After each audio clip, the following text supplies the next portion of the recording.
اعوذ باللہ السمیع العلیم العظیم الحفیظ بوجہ الکریم وسلطانہ القدیم من الرجس الخبیث المخبث الشیطان اللعین الرجیم وقبیلہ ونفخہ ونفسہ وہمزہ بسم اللہ الرحمن الرحیم۔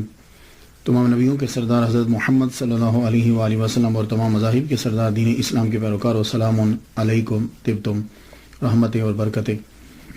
سلام حضور صلی اللہ علیہ وآلہ وسلم کی ذات پر اور دنیا کے عظیم ماں باپ حضور صلی اللہ علیہ وسلم کے ماں باپ حضرت آمینہ حضرت عبداللہ۔ بڑے عرصے کے بعد آپ سے پھر سامنا ہو رہا ہے۔ اصل میں جس ہستی پہ گفتگو کرنا چاہتا تھا اپنے آپ کو اس قابل ہی نہیں سمجھ پا رہا تھا، اتنی عظیم ہستی، لیکن پھر سمجھا کہ چلو جو کچھ میرے پاس ہے میں ان کی بارگاہ میں لے کے حاضر ہو جاتا ہوں۔ آج 32ویں مرحلے میں گفتگو داخل ہوئی۔ چونکہ میں نے امام احمد بن حنبل رحمۃ اللہ علیہ پہ گفتگو کی تھی اس سے پہلے، تو امام احمد بن حنبل جو مشہور ہوئے، میں کہتا ہوں کہ ان میں ایک عبد القادر جیلانی رحمۃ اللہ علیہ کی ہستی بھی سبب ہے۔ غوث اعظم جنہیں الغوث الاعظم جنہیں کہا جاتا ہے، قندیل نورانی، شہباز لامکانی، قندیل نورانی، الشیخ سید عبد القادر گیلانی الحسنی والحسینی رحمۃ اللہ علیہ الحنبلی۔ ان گفتگو آگے بڑھانے سے پہلے وہ جو ہمارا طریقہ ہے، ذرا نام پہ گفتگو ہو جائے۔ آپ کا جو نام بولا جاتا ہے، ویسے تو 99 نام ہیں آپ کے، صفاتی نام جو ہیں وہ بولے گئے، عقیدت ہے۔ ویسے جو لکھا جاتا ہے سید محی الدین عبد القادر گیلانی حنبلی اشعری الحسنی والحسینی رحمۃ اللہ علیہ۔ یہ وہ چیزیں جو ضروری آپ کے اس میں گرامی کے اندر آتی ہیں۔ سب سے پہلے سید ہے، یہ ہمارے معاشرے کے اندر اس کو سید بولا جاتا ہے۔ دیکھیے میں آپ لوگوں کی غلط نہیں نکالتا، لیکن بتلا دیتا ہوں کہ یہ کچھ ایسا بھی ہے۔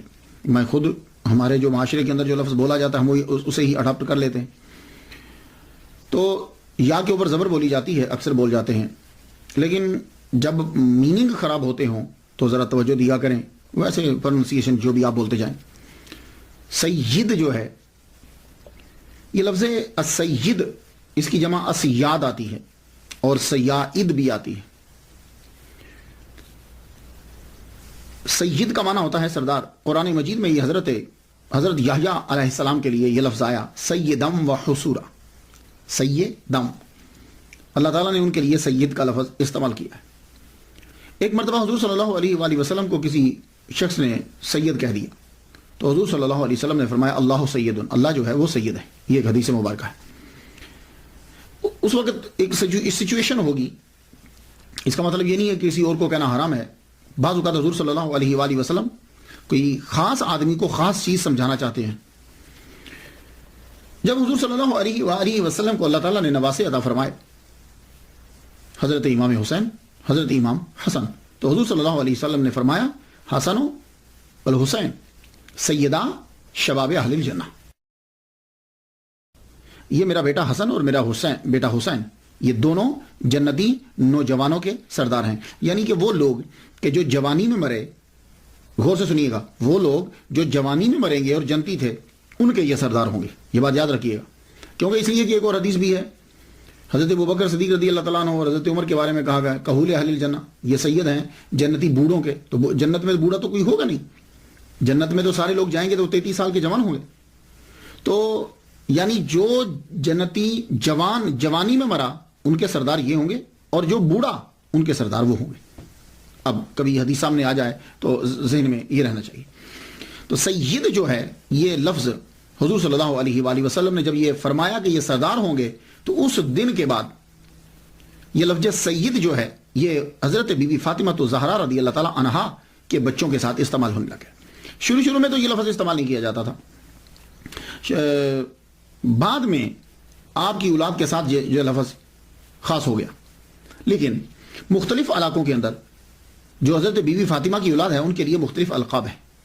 کہیں ان کو باوا کہا جاتا ہے، باوا جی، کہیں باپو کہا جاتا ہے، کہیں ان کو پکارا جاتا ہے آل نبی، اولاد علی، آل رسول، مرشد، اور عرب کے علاقوں میں سیدوں کو شریف کہا جاتا ہے. یہ جو اسیاد ہیں، سیاد ہیں، یہ انہیں شریف کہا جاتا ہے. تو عرب میں شریف امام حسن کی اولاد کو اور سید امام حسین کی اولاد کو یہ بھی کہتے ہیں مصر کی سائڈ میں. خیر بہرحال شریف جو ہے وہ ان کے لیے لفظ جو ہے وہ استعمال کیا جاتا ہے. ویسے ایک لفظ سید بھی ہے اور سید و نا بھی ہے. ویسے تو کوئی فرق نہیں ہے، لیکن نام کے ساتھ اگر سید لکھا ہو تو 99% اس سے مراد یہ ہوتا ہے کہ ان کی کاسٹ جو ہے وہ سید ہے، اور اگر سید و نا لکھا ہو تو پھر دونوں احتمال ہوتے ہیں. یہ بھی احتمال ہوتا ہے کہ وہ حضرت بی بی فاطمہ کی اولاد میں سے، اور یہ بھی احتمال ہوتا ہے کہ مریدین نے اپنے مرشد کو جو ہے وہ پکارا سیدنا کر کے، جیسے ہم تمام انبیاء کے ساتھ سیدنا. یا حضرت عمر رضی اللہ تعالیٰ عنہ جب حضرت بلال حبشی رضی اللہ تعالیٰ عنہ کو پکارتے تھے تو کہتے تھے سیدنا. تو سید اور سیدنا. ویسے تو آج کل عرب میں اگر آپ چلے جائیں تو جب لیٹر لکھتے ہیں، خط لکھتے ہیں، تو خط لکھتے ہوئے وہ سیدی لکھ دیتے ہیں شروع میں. جیسے جناب ہوتا ہے نا، عزت ماب جناب، تو سیدی لکھ دیا جاتا ہے. حضرت الغوث الاعظم جو ہیں، ان کے ساتھ جب سید آیا تو دونوں طرح سے ہوا. پیر و مرشد بھی ہے، سید و نا بھی، سید اولاد فاطمہ سے، حضرت بی بی فاطمہ کی اولاد بھی، اور ویسے بھی ہمارے سردار ہیں. اب ان کے نام کے اندر ایک اور آتا ہے گیلانی.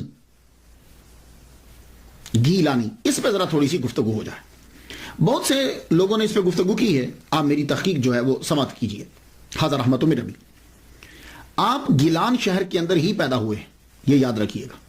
گیلان، اس کا نام ہی گیلان ہے. تو آپ گیلان شہر کے اندر ہی پیدا ہوئے، اس لیے آپ کو گیلانی کہتے ہیں. اور کچھ لوگ آپ کو جیلانی کہتے ہیں جی آپ جیلان کے اندر پیدا ہوئے. لیکن یہ بات ہوتا ہے کہ جیلان اور گیلان دونوں ایران کے ہی شہر ہیں. یہاں دونوں، جیلان بھی اور گیلان بھی، اور اب بھی ایران کے اندر یہ موجود ہیں. مگر فرق یہ ہے، کچھ لوگوں نے یہ کہا کہ جی اصل میں تو یہ گیلان تھا، تو عربی میں چونکہ گاف نہیں ہوتی تو اس لیے انہوں نے اس کو جیلان کہہ دیا. نہیں، جیلان اصل میں یہ گیلان ہی ہے. اصل میں گیلان ہے اور جیلان دونوں ہیں. تو جیلان گیلان، گیلان جیلان نہیں، ایسا نہیں، دونوں قصبے ہیں. لیکن دونوں میں فرق یہ ہے کہ جیلان جو ہے یہ قصبہ ہے اور گیلان جو ہے یہ صوبہ ہے. تو جیلان جو ہے یہ قصبہ ہے کلاتائے ہائے غربی رورل ڈسٹرکٹ کا. اب رورل ڈسٹرکٹ جو ہے اس کے اندر 4 قصبے آتے ہیں، یہ یاد رکھیے. تو 4 قصبوں میں سے کلاتائے ہائے غربی، اس کے 4 قصبوں میں سے ایک قصبہ جو ہے وہ جیلان ہے. اب یہ جو قصبہ ہے یہ ضلع بستام میں ہے، اور ضلع بستام صوبہ سمنان میں، اور صوبہ سمنان ملک کے ایران میں ایک چھوٹا سا ایک قصبہ ہے. اور 2013 کے مطابق یہ جیلان قصبے کی آبادی جو ہے وہ تقریباً 800 ہے. 800 ہے. تو اب یہ پہلے سمجھ لیجئے کہ جیلان بھی ایک قصبہ ہے، لیکن یہ ایک قصبہ ہے. رورل ڈسٹرکٹ کے اندر 4 قصبے ہوتے ہیں اور ان میں ایک قصبہ یہ جیلان ہے. اب آ جائیے گیلان. تو گیلان جو ہے یہ جدید ایران کے اندر یہ ایک صوبہ ہے، 31واں صوبہ ہے گیلان. اور یہاں کی بنی ہوئی اشیاء بہت مشہور ہیں. اور گیلان کا جو صوبہ ہے یہ ایران کی جنت کہلاتا ہے، یہ یاد رکھیے گا. جیسے ہمارے ہاں کشمیر ہے، کاغان ہے، چترال ہے، یا سوئٹزرلینڈ یورپ کے اندر ہے. تو ایران کے اندر جو گیلان ہے یہ ایران کی جنت کہلاتا ہے. کیوں؟ باغات ہیں، دریا ہیں، سبزہ ہی سبزہ ہے. اب اور یہاں کے جو اصلی لوگ ہیں وہ خود کو گیلکی کہلواتے ہیں. گیلان کے جو پرانے لوگ ہیں، جو اصلی باشندے، اور وہ اپنی لینگویج کو بھی، جو اصل میں پرشین کی، فارسی ہی کی ایک قسم ہے، ایک لائن ہے، وہ اپنی لینگویج کو گیلکی لینگویج کہتے ہیں، جبکہ ہے وہ پرشین. تو گیلان سے بغداد کا جو فاصلہ ہے، ڈیسٹینیشن جو ہے، بیچ کا فاصلہ جتنا ہے وہ تقریباً 629 کلومیٹر ہے. تو کئی وجوہات کی بنا پر میں نے جو بہت پڑھا، اتنا وقفہ جو اس تقریر کے اندر ہوا، کئی ایسے قرائن ہیں اور شواہد ہیں کہ جس سے یہ پتہ چلتا ہے کہ آپ گیلان ہی کے اندر رہتے تھے، جیلان میں نہیں، گیلان ہی کے اندر رہتے تھے۔ تو اب یہ گیلان جو ہے، اسی کو جب لکھا گیا عربی کے اندر، کیونکہ تب تو آپ کی پرانی جتنی کتابیں ہیں وہ ساری عربی میں ہیں، تو عربی میں گاف نہیں ہوتا، تو اس کو گاف کو جیم کر دیا گیا۔ لیکن فارسی میں اور اردو کے اندر وہاں گاف ہوتا ہے، گاف لکھا جاتا ہے، تو اس لیے ایسا ہو سکتا ہے، لیکن گیلان ہی ہے۔ اب وہ گیلان کس طرح ہے، میں چند چیزیں آپ کے سامنے پیش کرتا ہوں۔ پہلی بات تو یہ ہے کہ آپ کے والد گرامی نے بہتا ہوا ایک سیب جو ہے وہ کھایا، رائٹ، دریا سے اٹھایا، اور آپ وہیں رہنے لگ گئے، اور یہ جو باغات ہیں اور دریا ہیں یہ گیلان کے اندر ہیں۔ دوسری، اکثر کتابیں جب آپ پڑھتے ہیں جی، انہوں نے 400 مائل کا سفر طے کیا اور وہ بغداد پڑھنے کے لیے پہنچے، تو یہ 400 مائل جو بنتا ہے، یہ 400 مائل جو ہے یہ گیلان ہی سے بغداد بنتا ہے، اور 629 کلومیٹر اور 400 کے قریب مائل جو بن جاتا ہے۔ اور تیسری بات کہ آپ نے یہ پڑھا کہ حضرت عبداللہ سومئی رحمۃ اللہ علیہ جو الغوث العظم کے نانا ہیں، ان کے باغات تھے، تو یہ باغات گیلان کے اندر ہی ہے۔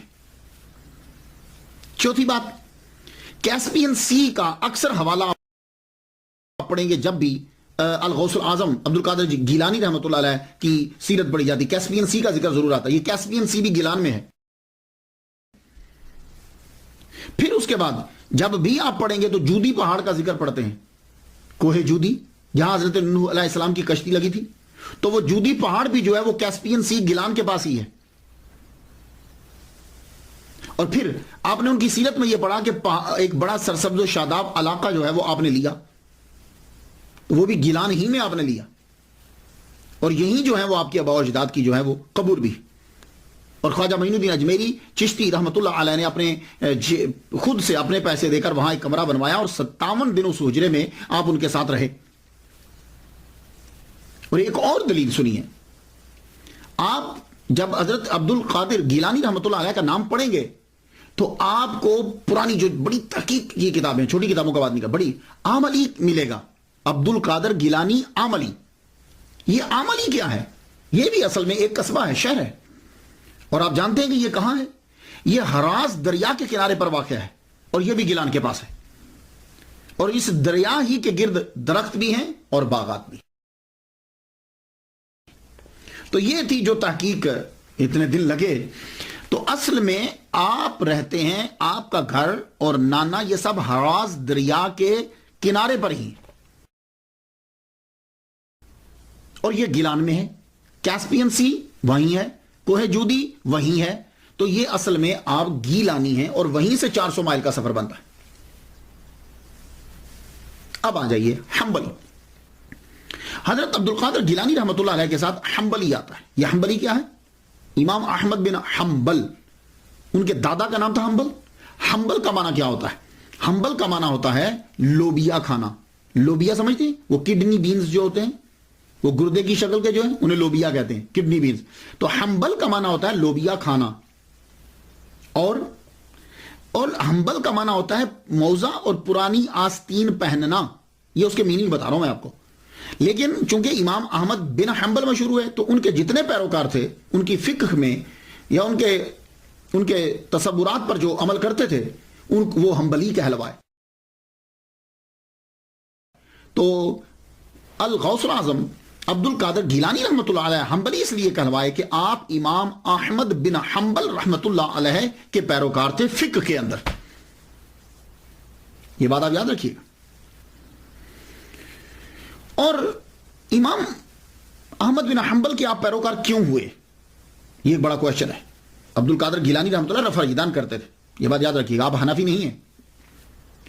تو آپ حنبلی کیوں رہے؟ اس کی ایک وجہ تو یہ ہے کہ آپ المدرسۃ النظامیہ میں پڑھتے رہے۔ المدرسۃ النظامیہ کے اندر حنابلہ اور شوافع اور اشعری، ان کا فلسفہ پڑھایا جاتا تھا، دونوں کی فقہ پڑھائی جاتی تھی، ایک بات۔ دوسری بات یہ ہے کہ آپ کے جو پیر و مرشد اور آپ کے جو استاد ہیں ابو سعید مبارک مخرمی، جس کو مخزومی پڑھتے ہیں، وہ مخزومی لفظ نہیں ہے، مخرمی رحمت اللہ علیہ جو ہے وہ بھی حنبلی ہیں. تو آپ کے پیر و مرشد بھی حنبلی ہیں، استاد بھی حنبلی ہیں، اور مدرسۃ النظامیہ میں جتنے زیادہ تر استاد جو ہے وہ حنابلہ تھے. اب آپ سمجھ گئے ہوں گے. اور ایک وجہ اور سن لیجیے، ابو العباس احمد بن محمد بن ابی الغنائم محمد اظہری حسینی رحمۃ اللہ علیہ اپنے والد شیخ محمود گیلانی سے، انہوں نے شیخ علی بن حیتی سے سنا کہ ایک روز میں شیخ عبد القادر گیلانی رحمۃ اللہ علیہ کے ساتھ حضرت امام احمد بن محمد بن حنبل رحمۃ اللہ علیہ کی قبر پر گیا.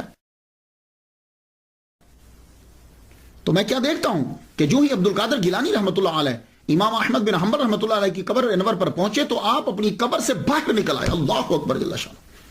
آپ اپنی قبر مبارک سے باہر نکل آئے اور شیخ عبد القادر گیلانی رحمۃ اللہ علیہ کو اپنے سینے سے لگایا اور خلعت عطا فرمائی. اب آپ سمجھ گئے. اس وجہ سے آپ جو ہیں وہ حنبلی آپ کے نام کے ساتھ لگتا ہے. اور الحسنی والحسینی، حسنی اور حسینی بھی کہتے ہیں. اس کی وجہ آپ کی والدہ ام الخیر فاطمہ بنت عبداللہ سمعی امام حسین رضی اللہ تعالیٰ عنہ کی اولاد سے آپ کی والدہ جو ہے، اور اس لیے آپ کو حسینی کہا جاتا ہے. اور آپ کے والد گرامی سید صالح امام حسن کی اولاد سے تھے، اس لیے آپ کو حسنی کہا جاتا ہے. اور آپ نجیب الطرفین سید ہیں. اللہ اکبر. اللہم صلی علی سیدنا محمد و ابوی محمد و آل محمد و اصحاب محمد وبارک وسلم. کتنی بات ہے کہ نجیب الطرفین، سید تو ویسے ہی وراء الورا ہے، لیکن نجیب الطرفین اور الغوث العظم آپ کے نام کے ساتھ. یہ الغوث العظم تو اتنا مشہور ہو گیا ہے کہ اگر آپ صرف بول دو الغوث العظم تو فوراً سمجھ میں آتا ہے کہ عبد القادر گیلانی رحمۃ اللہ علیہ کا ذکر ہو رہا ہے. یہ الغوث العظم جو ہے ایک ٹائٹل آپ کا بن گیا. لیکن میں یہاں عرض کرتا جاؤں، ہو سکتا ہے کہ میرے کچھ دوست، میرے سننے والے جو ہیں وہ یہ کہیں، میرے کچھ دوست اب آپ جب الغوث العظم کو سنیں کہیں یا کسی بندے کے پاس بیٹھیں تو وہ پریشان ہو جائیں اور کہیں کہ یار نہیں یہ تو شرک ہے.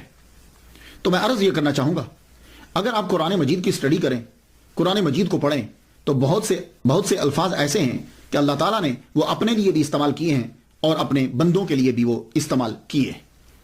یہ اگر فلسفہ آپ کی سمجھ میں آ جائے تو پھر یہ الغوث العظم، مشکل کشا، یہ الفاظ جو ہیں وہ آپ کو ڈسٹرب نہیں کریں گے. بس پہلے آپ نے یہ سمجھنا ہے کہ کیا اللہ تعالیٰ نے وہ الفاظ کے جو اپنے لیے خاص کیے تھے، کیا وہ اس نے وہ بندوں پر استعمال کیے ہیں کہ نہیں کیے. یہ اگر آپ قرآن مجید سے پڑھ لیں تو آپ پر جو ہے یہ حقیقت واضح ہو جائے گی. یہ مسئلہ آپ کو کبھی ڈسٹرب نہیں کرے گا. قرآن مجید کے اندر بہت سے ایسے الفاظ ہیں کہ جو اللہ کے لیے ہیں لیکن وہ بندوں کے لیے استعمال ہوئے ہیں. سب سے پہلا لفظ جب آپ نے سورہ فاتحہ پڑھی تو الحمدللہ رب العالمین ہے. یہ لفظ رب ہے نا، جو یہ اللہ نے اپنے لیے استعمال کیا قرآن مجید کے اندر. جتنے انبیاء کرام ہیں جب بھی انہوں نے دعا مانگی انہوں نے ربنا کہہ کے دعا مانگی. اس لیے کہا جاتا ہے کہ جب بھی دعا مانگو ربنا کہہ کے دعا مانگو، کیونکہ جب ربنا سے دعا مانگتے ہو اللہ تعالیٰ خوش ہوتا ہے اور اللہ دعا قبول کرتا ہے. ربنا آتنا فی الدنیا. تو یہ رب جو ہے یہ لفظ خاص ہے، لیکن سورہ یوسف پڑھتے ہوئے آپ کو یہ ملے گا کہ یہی لفظ رب تعالیٰ کا رب جو ہے حضرت یوسف علیہ السلام نے وہ جو شراب پلانے والا تھا اس کے بادشاہ کے لیے استعمال کیا. چاہیے سورہ یوسف پڑھ لیجئے. وَيَسْقِي رَبَّهُ خَمْرًا، وہ اپنے رب کو شراب پلائے گا. یہ میں قرآن سے پڑھ رہا ہوں، میں حدیث نہیں پڑھ رہا. تو یوسف علیہ السلام نے لفظ رب کو کس کے لیے استعمال کیا؟ وہ جو شراب پلانے والا ساقی ہے اس کے بادشاہ کے لیے استعمال کیا. تو رب اس کے لیے بھی ہے اور ابھی بھی قرآن میں موجود ہے. یہ نہیں کہ اس کو کاٹا گیا ہے. رب العالمین بھی موجود ہے اور وَيَسْقِي رَبَّهُ دونوں کے دونوں موجود ہیں.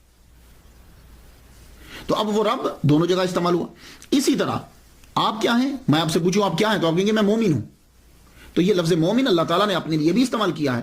اور قرآن مجید میں آپ دیکھ لیجئے، سورہ حشر میں جائیے، الملک القدوس السلام المومن، اللہ مومن ہے. تو پھر آپ کیا ہوئے؟ اسی طرح اللہ تعالیٰ نے لفظ حفیظ استعمال کیا اپنے لیے. تو وہی حفیظ یوسف علیہ السلام اپنے لیے استعمال کر رہے ہیں اور قرآن میں ایز اٹ از موجود ہے. انی حفیظ علیم، حفیظ بھی اور علیم بھی دونوں الفاظ اللہ کے لیے قرآن میں استعمال ہوئے اور دونوں یہاں استعمال ہو رہے ہیں. اور اسی طرح رحیم کا لفظ اللہ تعالیٰ نے پورے قرآن مجید میں کسی بندے کے لیے استعمال نہیں کیا سوائے محمد مصطفیٰ صلی اللہ علیہ وسلم کے. اپنے لیے استعمال کیا اور ایک مرتبہ پورے قرآن میں کہا بالمؤمنین رؤوف رحیم. رؤوف اللہ کے ساتھ آتا ہے، لیکن اس نے بندے کے لیے بھی استعمال کیا، حضور پاک کے لیے، اور رحیم بھی استعمال کیا۔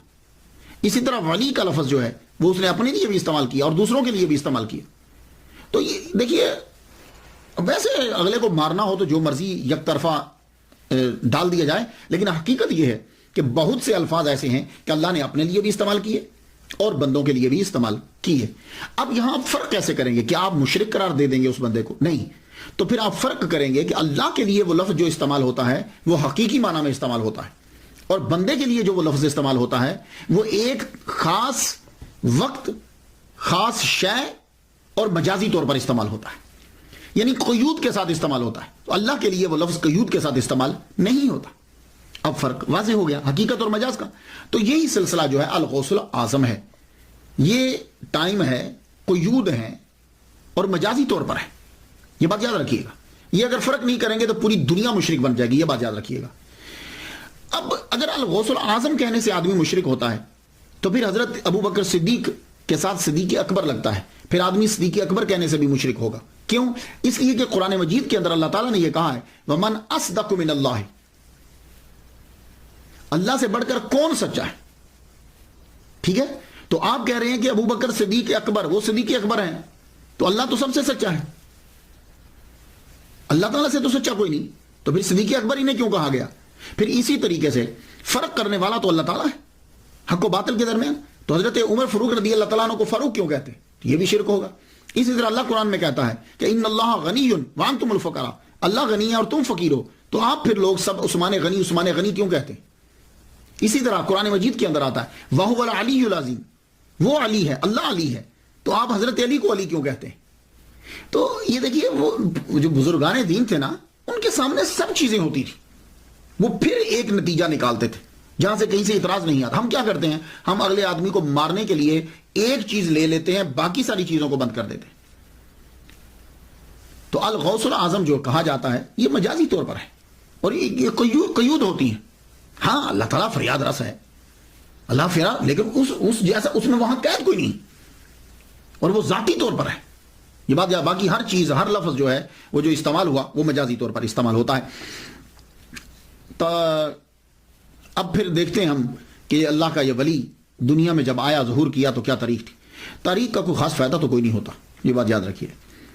اکثر تواریخ کے اندر لڑائی جھگڑا ہی ہوتا ہے، لیکن اس سے ذرا یہ آئیڈیا ہو جاتا ہے کہ یہ جب تشریف لائے تو اس وقت جو ہے ماحول کیا تھا، یہ ذرا آئیڈیا ہو جاتا ہے، اور آپ نے کتنے کٹھن مراحل کے اندر جو ہے وہ اس کی تبلیغ کی ہے، اور کتنا عرصہ گزر گیا اس چیز کو۔ یہ کچھ ہوتا ہے، ویسے تو قرآن مجید اسی لیے سنوں پہ گفتگو نہیں کرتا، یہ بات یاد رکھیے گا۔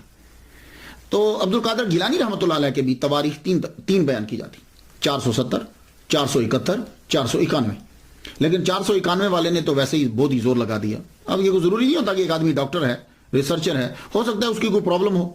470 اور 471 اس کے اوپر اکثریت جمع ہے، اور دلائل بھی اسی کے اوپر ہی ہیں کہ آپ 470 ہی میں آپ کی ولادت مبارک ہوئی۔ میں نے جو صاحب دلیل دے رہے تھے کہ جی 491 میں ہوئے ہیں، 470 اور 71 میں عبد القادر گیلانی رحمۃ اللہ علیہ پیدا نہیں ہوئے، تو دلیل انہوں نے یہ دی کہ شیخ سعدی رحمۃ اللہ علیہ جو ہیں وہ گلستان سعدی کے صفحہ 45 پہ لکھتے ہیں کہ عبد القادر گیلانی را دیدم، میں نے عبد القادر گیلانی رحمۃ اللہ علیہ کو دیکھا در حرم کعبہ میں نے دیکھا کہ کنکریوں کے اوپر اپنے چہرے کو رکھے ہوئے اللہ کی بارگاہ میں رو رہے تھے۔ تو بھائی سنو یار، شیخ سعدی رحمۃ اللہ علیہ ہو سکتا ہے کہ جس طرح 470 اور 471 جو ہے اس کے اندر تبدیلی ہو سکتی ہے، تو کیا دیدم اور دیدند میں نہیں ہو سکتی؟ دیدند اور دیدند میں نہیں ہو سکتی ہے۔ اور دوسری بات ہے پاسبلٹی ہی نہیں ہے۔ وجہ یہ ہے الغوث الاعظم کی تاریخ پیدائش 470 ہی ہے۔ وجہ یہ ہے کہ آپ کی ولادت سے 5 سال قبل، غور سے سنیے گا، آپ کی ولادت سے 5 سال قبل داتا گنج بخش علی حجویری رحمۃ اللہ علیہ دنیا سے رخصت ہو گئے۔ یہ باتیں سننے والی ہوتی ہیں، اس پہ بہت۔ عبد القادر گیلانی رحمۃ اللہ علیہ 470 ہی میں پیدا ہوئے۔ وہ کیسے؟ کہ آپ کی ولادت سے 5 سال قبل جو ہیں وہ داتا گنج بخش علی حجویری رحمۃ اللہ علیہ دنیا سے رخصت ہو گئے۔ اور یہ تبھی ہو سکتا ہے، اور اب عبد القادر داتا گنج بخش علی حجویری رحمۃ اللہ علیہ جو ہے ان کا وصال 465 ہجری میں ہوا ہے. تو یہ 5 سال تبھی بن سکتے ہیں جب عبد القادر گیلانی رحمۃ اللہ علیہ 470 میں پیدا ہو. سن لیا آپ نے. یہ ہزار احمد میرا بھی میں نے اس پہ بہت ریسرچ کی، کیونکہ ایک بہت بڑے ڈاکٹر صاحب تو انہوں نے اتنی موٹی کتاب لکھ دی کہ نہیں 491 میں ہوئے، 470 ہی ہے. اور 5 سال کے بعد آپ جو ہیں وہ پیدا ہوئے ان کی رخصت سے، اور وہ 465 میں ہے، تو یہ 470 تک بنے گا. خاندان جو ہے عبد القادر گیلانی رحمۃ اللہ علیہ کا خاندان عظیم خاندان، سادات کا خاندان. اللہ اکبر، اس خاندان کو سلام. نجیب الطرفین سید اور کردار کی کمال تک پہنچے ہوئے، ماں باپ بھائی نانا، اللہ اکبر جل شانہ. الغوث العظم کا نانا سید عبداللہ سومئی رحمۃ اللہ علیہ حسینی سید، اور آپ کے والد گرامی سید ابو صالح موسیٰ رحمۃ اللہ علیہ یہ حسنی سید ہے. ان کی شادی کا واقعہ بھی بڑا عجیب ہے. حضرت سید ابو صالح موسیٰ رحمۃ اللہ علیہ آپ گیلان میں رہتے تھے، اور گیلان میں سبزہ ہی سبزہ ہے، باغات ہیں، دریا، پہاڑ، بہت خوبصورت منظر ہے، کبھی آپ جائیے. تو اب ایسے علاقے کے اندر ایک ینگ آدمی کو کیسے بچنا ہے؟ تو اس کے لیے بہترین طریقہ یہ ہے کہ وہ روزے رکھے. اس لیے جوان آدمی کے لیے روزے رکھنے کا کہا گیا. اور آپ نے کبھی غور کیا 13 14 15 13 14 15 چاند کی روزے رکھنے کو حضور نے بولا؟ کیوں؟ چاند عروج پہ ہوتا ہے، اور جب چاند عروج پہ ہوتا ہے تو پھر پانی جو ہے وہ اچھلتا ہے. کبھی آپ جائیے سمندر پہ دیکھیے، اس کی وجہ سے انسان کے اندر کا بھی جو ہے وہ بھی جوش مارتا ہے. تو ان دنوں میں روزہ رکھنے کو کہا گیا. اور آپ نے دیکھا کہ جتنے بڑے بڑے ہوٹل ہیں مہنگے، جو بڑی بڑی یہ عمارتیں بنتی ہیں وہ سمندر کے کنارے پہ بناتے ہیں. ایک ویو آتا ہے، وہاں لوگ عیاشی کے لیے جاتے ہیں. تو جہاں سبزہ ہوگا، دریا ہوں گے، پانی ہوگا، تو وہاں کنٹرول کیسے کرے آدمی اپنے اوپر؟ تو بہترین طریقہ روزہ ہے. تو حضرت سید ابو صالح موسیٰ جوانی میں روزے رکھ رہے ہیں. تو روزہ رکھتے ہوئے آپ چل رہے ہیں ایک دریا کے ساتھ ساتھ. میری بڑی کوشش تھی بچپن سے میں تلاش کروں کہ یہ دریا کون سا ہے کہ جس دریا کے کنارے آپ چل رہے ہیں. تو جب میری ریسرچ یہ ہے کہ وہ دریا جو ہے وہ ہراز ریور ہے، یہ گیلان کے اندر ہے. اور اگر آپ اس دریا کو جا کر دیکھیں تو یہ دریا اب بھی گلیوں محلوں سے گزرتا ہوا نظر آتا ہے. اس کی مثال میں آپ کو دیتا ہوں.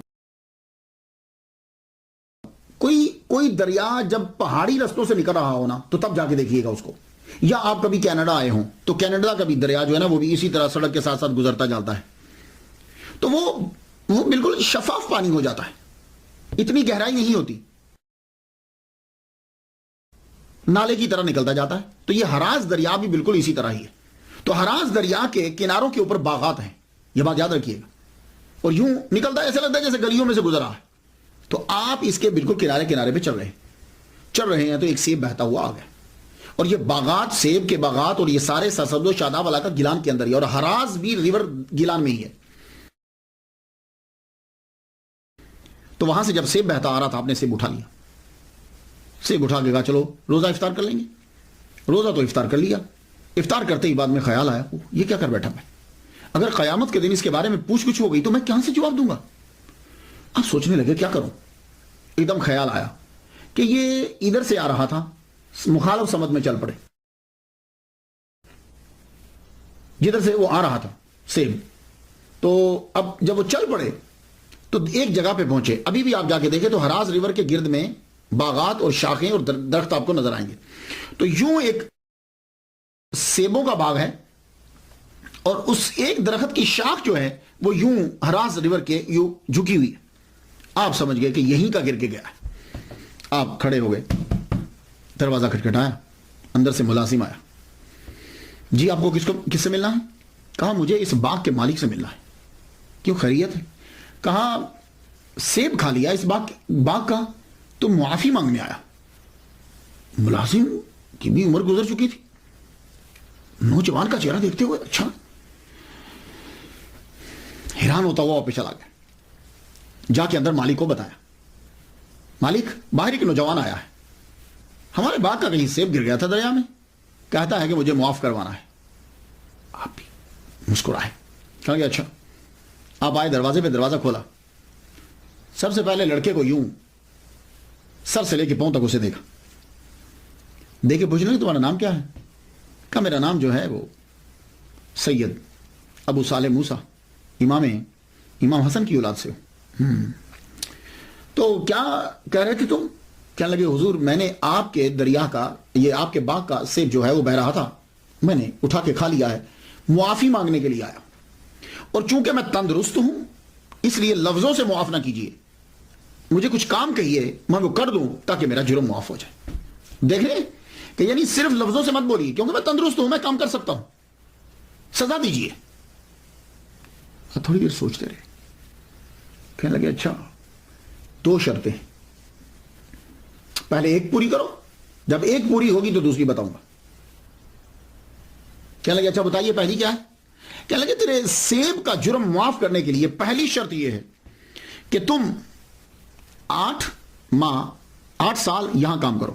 اب ایک کتاب میں نے 1 ماہ بھی پڑھا ہے، لیکن یہ مدت مجھے لگی نہیں، 8 سال یا 12 سال، اور باقی دوسری شرط کو دیکھتے ہوئے یہ 8 سال کی مدت جو ہے یہ مجھے ذہن میں آتی، دل کو لگتی ہے۔ 8 سال تک ایک سیب کے بدلے میں تم میرے باغات کی رکھوالی کرو گے، کیونکہ حضرت سید عبداللہ صومعی رحمۃ اللہ علیہ ٹھیک ٹھاک امیر آدمی تھے، آپ کے باغات تھے، کھیت تھے، آپ کے روحانی سلسلہ بھی چلتا تھا آپ کا۔ کہا تو میرے باغات کی رکھوالی کرو گے، تو آپ نے کہا کہ تو پھر تمہیں دوسری شرط بتائیں گے۔ اللہ اکبر جل شان، 8 سال تک آپ نے ان کے باغات کی رکھوالی کی۔ ایک سیب کتنے کا ہوگا؟ 8 سال کے بعد آپ حاضر ہوئے، حضور میرے 8 سال پورے ہو گئے۔ کہا ہاں بہت اچھا کام کیا تم نے، یہ اصل میں 8 سال کے اندر تربیت کر دی، پوری کی پوری تربیت کر دی۔ کہنے لگے بہت اچھا کام کیا تم نے، اب دوسری شرط ہے، لیکن سنو اگر یہ شرط پوری نہ ہوئی تو پہلی ضائع۔ کہنے لگے حضور بولیے۔ کہا سنو، غور سے سنو، دوسری شرط یہ ہے کہ میری ایک لڑکی ہے، اس سے تمہیں شادی کرنا ہے، اور غور سے سنو وہ ایک طرح سے اندھی ہے، بہری ہے، لولی ہے، لنگڑی ہے، گونگی ہے۔ یہ لفظ ایک طرح سے سنے، لیکن جب آدمی بولتا ہے تو آدمی کا دھیان بڑی چیز پر ہوتا ہے، وہ بیچ کے لفظوں میں سے نکل جاتا ہے۔ آپ نے بڑی تیزی سے فرما دیا ایک طرح سے گونگی ہے، اندھی ہے، لولی ہے، لنگڑی، تمہیں شادی کرنا ہے اسے۔ کہا جی پھر میرا یہ جرم معاف ہو جائے گا؟ آپ نے فرمایا ہاں پھر ہم معاف کر دیں گے۔ اللہ اکبر جل شانہ۔ ایک سیب ہے کہ 8 سال پہلے گزار چکے ہیں، اور ہمارے ہاں یہاں کیا ہوتا ہے، اگر آپ لوگ پاکستان سے ہیں، میں باقی ممالک کے بارے میں تو نہیں جانتا، پاکستان میں کبھی جاتا ہوں تو یہ جب گنا پک جاتا ہے نا، جس سے چینی بنتی ہے، رو نکلتی ہے، یہ گنے کی ٹرالی جو ہے نا وہ شوگر ملز کی طرف جاتی ہے، وہ جب جا رہی ہوتی ہے تو سڑک کے اوپر لڑکے جو ہیں اس کے اوپر چڑھ جاتے ہیں، ایک لڑکا اس کے اوپر چڑھ جاتا ہے، وہ وہاں سے گنے کھینچ کے اتارتا جاتا ہے، اور پیچھے لڑکے جو ہیں وہ پوری ایک جماعت ہوتی ہے، وہ اس گنوں کو پکڑ کے جا کے اسے۔ اسی طریقے سے اگر آپ گاؤں میں چلے جائیں، گاؤں میں لوگ رات کو جاتے ہیں، اگر وہاں سبزی کی فصل ہے، کھیت ہیں، سبزیاں کھینچ کے اتارتا جاتا ہے، اور پیچھے لڑکے جو ہیں وہ پوری ایک جماعت ہوتی ہے، وہ اس گنوں کو پکڑ کے جا کے اسے۔ اسی طریقے سے اگر آپ گاؤں میں چلے جائیں، گاؤں میں لوگ رات کو جاتے ہیں، اگر وہاں سبزی کی فصل ہے، کھیت ہیں، سبزیاں اگائی کسی نے، یہ کوئی چیز اگائی ہے، تو وہ وہاں بیٹھیں گے رفع حاجت کے لیے، لیکن وہاں سے جو ہے نا وہ اگر وہاں شلجم ہے، کوئی اور چیز ہے، اسے اکھیڑتے جائیں گے اور چوری کر کے لے کے گھر جا کے پکا دیں گے۔ اور بعض جگہوں میں تو ایسا ہوتا ہے کہ جب آدمی سو جاتے ہیں رات کے 2 بجے یا 3 بجے، کہ جس وقت اٹھ کر آدمی تہجد کے لیے اٹھتا ہے، عبادت کرتا ہے، تو لوگ کیا کرتے ہیں کہ وہاں کھیت سے چارہ کاٹ لیتے، چارہ کاٹ کے آگے اپنے جانوروں کو ڈال دیتے، اور اس کے بعد پھر فجر کی نماز باجماعت ادا کی جاتی۔ تو یعنی یہاں یہ ہے کہ چارہ اور سبزی، ویجیٹیبلز اور گنے یہ لے لیے جاتے، لیکن الغوث العظم عبد القادر گیلانی رحمۃ اللہ کے والد گرامی نے ایک سیب لیا اور 8 سال تک پہلے تو ملازمت کی، اور اب تیار ہو گئے ایسی لڑکی کے ساتھ پوری زندگی گزارنے میں کہ جن کے والد کہہ رہے ہیں کہ وہ ایک طرح سے انتی ہے، لولی ہے، لنگڑی ہے۔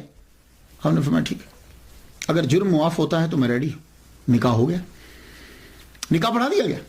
اب جب نکاح ہو جاتا ہے تو شاید ظاہر ہے کہ آپ کمرے میں گئے، جو ہی کمرے میں گئے، اب نکاح تو ہو گیا، کمرے میں جب گئے تو انٹر ہوئے آپ، تو سامنے آپ کی زوجہ محترمہ جو ہے وہ کھڑی، آپ نے پہلی نظر جب ڈالی تو پہلی نظر اتنی خوبصورت، اللہ اکبر جل شانہ، اب دوسری منع ہوتی، اب نے ایک دم سے منہ پھیرا اور پھیرنے لگے تو پیچھے سے آواز آئی، آپ میرے خامد ہیں، رکیے، آپ کا یہ نام ہے۔ آپ نے فرمایا اس کا مطلب ہے کہ یہ دیکھ بھی سکتی ہے اور آواز بھی آ رہی، بول بھی سکتی ہے۔ ایک دم سے جب یہ تیزی سے دوڑے دروازے سے نکلے تو آگے ہی حضرت عبداللہ سمعی رحمۃ اللہ علیہ کھڑے تھے، لگتا ہے کہ ان کو معلوم تھا کہ یہ ضرور ہوگا، آپ ان سے ٹکراتے بچ گئے۔ میں بیٹے کیا ہوا؟ کہ حضور آپ نے تو فرمایا تھا کہ وہ ٹانگیں نہیں ہیں، تو کھڑی تھی وہ تو، اور بازو بھی، میری نظر پڑی بازو بھی ہیں، اور آپ نے کہا تھا کہ وہ اندھی ہیں، تو مجھے دیکھا ہے انہوں نے، اگر دیکھتی نہیں تو آواز کیسے آتی، اور گونگی بھی نہیں ہے، مجھے آواز دی انہوں نے۔ آپ نے فرمایا بیٹے جب میں بات کر رہا تھا تو میں نے جھوٹ نہیں بولا تھا، میں نے کہا تھا ایک طرح سے، تم نے ایک طرح پہ دھیان نہیں دیا۔ اور سن، میں نے اسے کیوں کہا تھا کہ گونگی ہے؟ آج تک میری بیٹی نے کسی غیر محرم سے بات نہیں کی، آج تک میری بیٹی نے کسی غیر محرم کی بات کو سنا بھی نہیں ہے، آج تک میری بیٹی نے کسی غیر محرم کو دیکھا بھی نہیں ہے، آج تک میری بیٹی نے کسی غیر محرم کو چھوا بھی نہیں ہے، اور آج تک میری بیٹی کسی غیر محرم کے گھر میں پاؤں سے چل کے بھی نہیں گئی۔ اللہ اکبر جل شانہ۔ آپ نے فرمایا یہ تیری ہی بیوی ہے، میں نے تیرا ہی نکاح اس کے ساتھ پڑھا ہے۔ اب آپ جتنے بھی سن رہے ہو، پوری دنیا میں میرا لیکچر سنا جاتا، آپ مجھے بتا دو، موسیٰ جنگی دوست جیسا باپ ہے، فاطمہ جیسی ماں ہے، تو بیٹا عبد القادر گیلانی رحمۃ اللہ علیہ کیوں نہیں پیدا ہو؟ شادی ہو گئی۔ اب یہاں میں تلاش کرتا ہوں تو کتب میں مجھے نہیں ملتا کہ وہ شادی کے بعد وہیں رہے یا کہیں اور رخصت ہو گئے، لیکن میں نے جتنا پڑھا ہے اور باتوں سے اندازہ مجھے یہی ہوتا ہے کہ آپ وہاں سے گئے نہیں۔ ہاں، آپ کے نانا جو ہیں، الغوث الاعظم کے نانا جو ہیں، انہوں نے مکان علیحدہ لے دیا، یہ رہے وہیں، اسی علاقے میں آپ رہے، کیونکہ بات کی جو چیزیں اس بات پر دال ہیں کہ آپ اپنے نانا، آپ وہی رہے، سسر کے پاس ہی رہے۔ 60 سال جب عمر ہو گئی تو اللہ تعالیٰ نے احسان کیا، الغوث الاعظم کی ولادت ہوئی، اور یہ بھی بہت بڑی کرامت ہے۔ 60 سال کی عمر کے اندر بچے کی ولادت ایک ناممکن سی بات ہوتی ہے، یعنی مشکلات میں آ جاتا ہے، اور آپ کی یہ کرامت ہے کہ جب آپ کی 60 سال عمر ہوئی تو اللہ تعالیٰ نے آپ کو بیٹا عطا کیا، اور وہ بیٹا کون ہے؟ وہ بیٹا دنیا میں مشہور ہوا، الغوث الاعظم شیخ سید عبد القادر گیلانی رحمۃ اللہ علیہ۔ 470 ہجری کے اندر 1 رمضان المبارک کو آپ پیدا ہوئے۔ پورے رمضان المبارک میں صبح سے لے کے شام تک آپ دودھ نہیں پیتے۔ یہ تقوینی ولی ہونے کی نشانی کہ آپ پیدائشی ولی ہیں۔ آپ نے 17 سال گیلان میں گزارے، اللہ اکبر جل جلالہ۔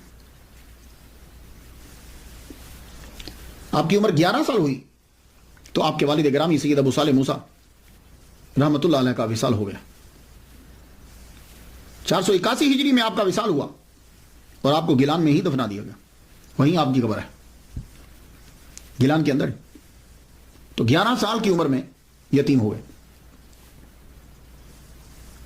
اب 11 سے 18 سال تک عبد القادر گیلانی رحمۃ اللہ علیہ گیلان کے اندر ہی رہے۔ کیوں؟ والدہ بوڑھی ہے، پڑھنے کے لیے جاتے ہیں، حفظ تو والدہ محترمہ نے کروا دیا، نانا سے بھی ملاقات ہوتی ہے، باپ نے بھی پرورش کی، 11 سال تک تو تینوں کر رہے، 11 کے بعد ایک کم ہو گیا۔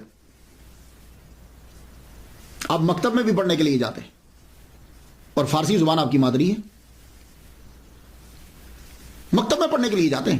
18 سال آپ کی عمر ہوئی تو ایک دن والدہ ماجدہ سے آ کے کہتے ہیں، امی مجھے اجازت دے دو، میں بغداد جانا چاہتا ہوں۔ سوال یہاں یہ اٹھتا ہے کہ عبد القادر گیلانی رحمۃ اللہ علیہ 18 سال تک اپنی والدہ محترمہ کے پاس رہے، تو جانتے ہو کہ جب یہ 18 سال کے ہوئے تو والدہ محترمہ کی عمر کتنی ہوگی؟ 78 سال۔ تو آپ کی والدہ محترمہ 78 سال کی ہو گئی تو جا کر کہتے ہیں، اماں مجھے اجازت دے دو کہ میں بغداد چلا جاؤں۔ یہ عمر تو تھی کہ عبد القادر گیلانی اپنی والدہ ماجدہ کے ساتھ رہتے۔ تو 78 سال کی عمر میں جب والدہ ہوئی، پہلے 18 سال تک گیلان سے نہیں نکلے۔ کیوں نہیں نکلے؟ آپ کے نانا امیر آدمی ہیں، آپ وہاں سے نکلیں، لیکن نہیں نکل رہے۔ کیوں؟ اماں بوڑھی ہیں۔ تو پھر 18 سال میں جب 78 سال کی ہوگی تو اب کیوں نکلے؟ تو سن لیجئے، آپ ذی الحج کی 10 تاریخ آپ کے نانا کے کھیت ہیں، آپ گائے کو پکڑنے کے لیے دوڑے تاکہ میں کھیت میں جوتوں، کیونکہ آپ کام وہاں کرتے تھے، نانا کا ہاتھ بٹاتے تھے. تو میں کھیت جوتنے کے لیے جب گائے کے پیچھے بھاگے تو گائے نے مڑ کے پیچھے یہ کہا، عبد القادر تجھے اس لیے پیدا نہیں کیا، اللہ نے تجھے اس لیے پیدا نہیں کیا. آپ گائے کے منہ سے آواز، اور وہ بھی انسانوں والی، وہ لفظ سن کر آپ ایک دم سے بھاگ کر حیرانی ہوئی، چھت پہ چڑھ گیا اپنے مکان کی چھت پہ چڑھے تو کیا دیکھتے ہیں کہ سیدھا سامنے، کوئی رستے میں رکاوٹ نہیں ہے، گیلان میں کھڑے ہیں اور مقام عرفات نظر آ رہا ہے، اور تمام حاجی احرام باندھے ہوئے مقام عرفات میں کھڑے. اللہ اکبر جل شانہ. گیلان ایران سے آپ کو مقام عرفات نظر آ گیا، آپ ایک دم سے چھت سے نیچے اترے اور ماں سے لپٹ گئے. ماں پوچھنے لگی، بیٹے کیا ہوا؟ کہا ماں میں کیا بتاؤں. ماں بولی بیٹے بتاؤ کیا ہو رہا تیرے ساتھ، چپ گمسم رہتے ہو. اب بیٹھ کر اپنی والدہ محترمہ سے بیٹھ کے بات کرنے لگے. کہنے لگے ماں جب میں چلتا ہوں نا تو مجھے ایسے محسوس ہوتا ہے کہ میرے ارد گرد کوئی ہے، اور ماں جب میں پڑھنے کے لیے مدرسے جاتا ہوں نا تو آواز آتی ہے، ہٹو ہٹو ولی اللہ کو رستہ دو، اللہ کا ولی آ رہا ہے، ہٹو رستہ دو، جگہ دو. تو ماں میں کسی کو محسوس کرتا ہوں اپنے ساتھ. اور آج ماں گائے بھی بولی کہ عبد القادر تجھے اس لیے پیدا نہیں کیا. اور ماں میں چھت پہ چڑھا ہوں نا تو مجھے مقام عرفات نظر آیا. ماں کی آنکھوں میں آنسو آ گئے. کہا تو بیٹے، کہا ماں عرض کرتا ہوں کہ مجھے بغداد جانے کی اجازت دے دو. ماں نے سینے سے لگایا اور ماں رو پڑی. ماں کی آنکھوں میں آنسو آ گئے. کہا ماں روتی کیوں ہو، میرے بغداد جانے سے رو رہی ہو؟ کہا نہیں بیٹے بغداد تو جاؤ، ماں خود ولیہ کاملہ ہے، بیٹے جاؤ. تو ماں روتی کیوں ہو پھر؟ کہا بیٹے رو اس لیے رہی ہوں کہ جب تو پڑھ لکھ کے واپس آئے گا نا تو میں نہیں ہوں گی. کہا اچھا ماں میں جاؤں پھر؟ کہا ٹھیک ہے بیٹے جاؤ. ماں نے صدری لی اپنے بیٹے کی، وہ سلوکا جیسے سمجھتے ہیں سلوکا، وہ صدری لی. اس صدری کو بھاری کپڑا لگایا، یہاں بغل کے نیچے موٹا کپڑا لگا کے اس کے اندر 40 دینار اس کے اندر رکھ دیے. دینار سونے کا ہوتا ہے، وہ دینار ایک لمبے سفر کے لیے 40 دینار انف کافی ہوتے ہیں. تو آپ نے یہاں رکھ دیے اور بیٹے کو صدری پہنا دی، اور پہنانے کے بعد کہا جا بیٹے اب چلا جاؤ، جا کے بغداد پڑھ، بڑا عالم بن. لیکن ایک ہی بات ہے، کسی حالت میں جھوٹ نہ بولنا. یہ جو کسی حالت میں جھوٹ نہ بولنا. آپ وہاں سے چلے، اپنی ماں سے اجازت لی، اجازت لے کر وہ صدری پہنی. اب ایک قافلہ جا رہا تھا گیلان سے بغداد، اس کے ساتھ ہو لیے. جب اس کے ساتھ ہو لیے، اب گیلان سے بغداد کا فاصلہ 629 کلومیٹر ہے. آپ نے یہ پیدل طے کیا، اور تقریباً یہ 391 مائل بنتا ہے، 91 مائلز بنتا ہے. 629 کلومیٹر اور 391 مائل، جسے آپ اکثر کتابوں میں 400 مائل پڑھتے ہیں. آپ بغداد کی طرف روانہ ہوئے. یہ جو بغداد ہے نا، یہ اصل میں اس کا پروننسیشن باغداد ہے، لیکن کثرت استعمال کی وجہ سے الف گر گیا. جیسے پاکستان کے اندر اس کے دارالحکومت کو کہتے ہیں اسلام آباد، اصل میں وہ لفظ اسلام آباد ہے، لیکن کثرت استعمال کی وجہ سے اسلام آباد. جیسے وہ فیصل آباد کہتے ہیں، یہ فیصل آباد ہے، اسے فیصل آباد بولتے ہیں.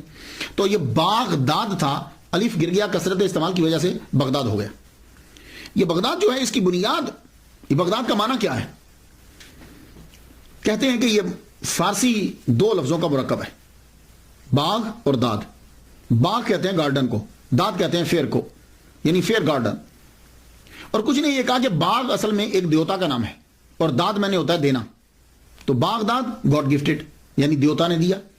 خیر جو بھی ہو، اس شہر کی بنیاد عباسی خلیفہ منصور کے کہنے پر رکھا گیا. 30 جولائی 762 عیسوی میں اس کی بنیاد رکھی گئی. اس شہر کو شہرت کی بلندیوں تک پہنچانے والے عباسی خلفاء ہیں. اس شہر میں ہاؤس آف حکمت کے نام سے پوری دنیا کی سب سے بڑی لائبریری اس کے اندر تھی. ہاؤس آف وزڈم، یہ لائبریری کا نام تھا. سب سے بڑی لائبریری ہماری ہوتی تھی. دنیا سے کتابوں کے